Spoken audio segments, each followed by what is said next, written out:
What do you remember about that fight against Mike Tyson? Everything, everything. The preparation, everything. Just don't forget something like that. It was a special edition because you lost your mother before that fight. I lost my mother two weeks before the fight. How did you prepare for that fight with the loss of your mother and with a great boxer against Mike Tyson? I was already preparing really well leading up to that fight. And when my mother passed, it just made it even more intense. I continue to strive and achieve it as like she would want me to do. What happened in the 8th round? Do you remember that 8th round? Yes.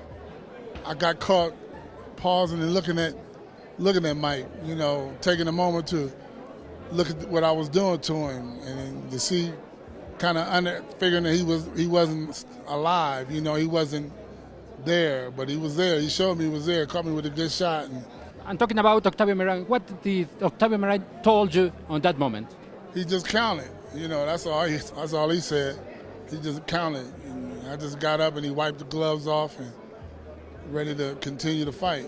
What is your opinion about a new possible division for the WBC in the middle of the cruiser and the heavyweight? Yeah, because the heavyweights are getting bigger. Yeah, so it's only natural. It's only right, to make it competitive, keep it competitive, because that cruiserweight was a good addition to the division. So I'm sure this new weight class will be as well.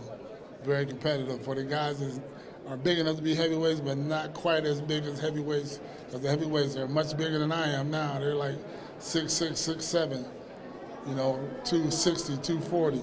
And talking about Deontay Wilder, he's coming on November 4th. What do you think about the world heavyweight champion of the WBC?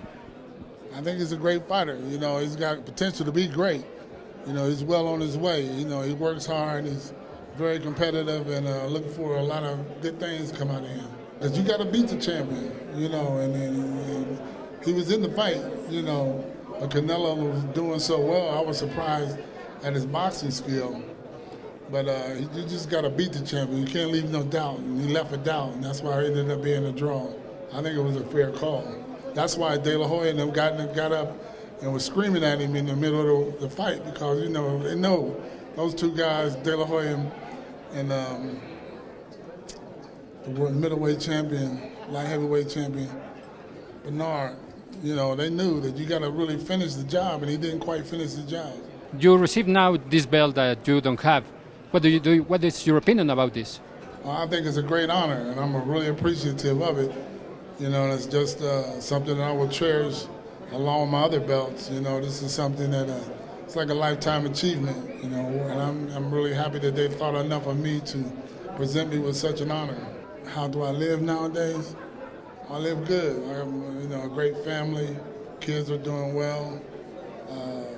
I'm working with young kids in Ohio. I'm back in the gym that I started at. I'm back in a program that I started in Columbus.